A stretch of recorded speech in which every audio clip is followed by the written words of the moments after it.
സുഹൃത്തെ, എന്തിനും ഒരു പരിധിയുണ്ട്. എക്സ്പയറി ഡേറ്റ് ആകാറായ ബന്ധങ്ങളുടെ ചില ലക്ഷണങ്ങൾ. അവിടെ സ്നേഹത്തെക്കാൾ ഉപരിയായി പരാതികൾ, പരിഭവങ്ങൾ, വഴക്കുകൾ, വാക്തർക്കങ്ങൾ ഇത് മാത്രമേ ഉണ്ടായിരിക്കുകയുള്ളൂ.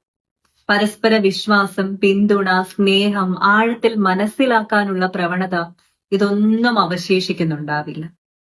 അത് മാത്രമല്ല, നിങ്ങൾ പലകുറി നിങ്ങളെ നഷ്ടപ്പെടുത്താൻ ശ്രമിച്ചിട്ടും നിങ്ങളെ നഷ്ടപ്പെടുത്തിയ ആ ബന്ധത്തിൽ മുന്നോട്ട് പോയിട്ടും അങ്ങേതലയ്ക്കൽ വിട്ടുവീഴ്ച മനോഭാവം എന്നൊന്നില്ല.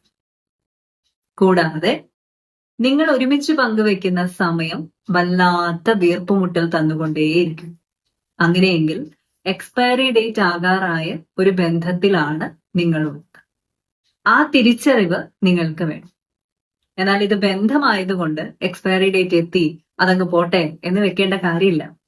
ഈ ലക്ഷണങ്ങളൊക്കെ സാധാരണം എന്ന് വിലയിരുത്തുന്നതിന് മുമ്പ് എന്തെങ്കിലുമൊക്കെ അസ്വാഭാവികത ബന്ധങ്ങളിൽ കണ്ടു തുടങ്ങുമ്പോൾ തന്നെ എന്ത് ചെയ്യുക?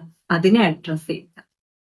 അതല്ല എന്നുണ്ടെങ്കിൽ പരസ്പരം നിങ്ങൾ കണ്ടുമുട്ടുമ്പോൾ തന്നെ വല്ലാത്ത വീർപ്പുമുട്ടലാണ്, ഇനി ഒരിക്കലും അങ്ങോട്ടും ഇങ്ങോട്ടും വിട്ടുകൊടുക്കാൻ വയ്യ എന്നൊക്കെയുള്ള അവസ്ഥയിൽ എത്തിയിട്ടുണ്ടെങ്കിൽ ഇറങ്ങിപ്പോരുക. കൂടുതൽ കോട്ടം തട്ടും. You deserve a positive life. Let's transpire to inspire.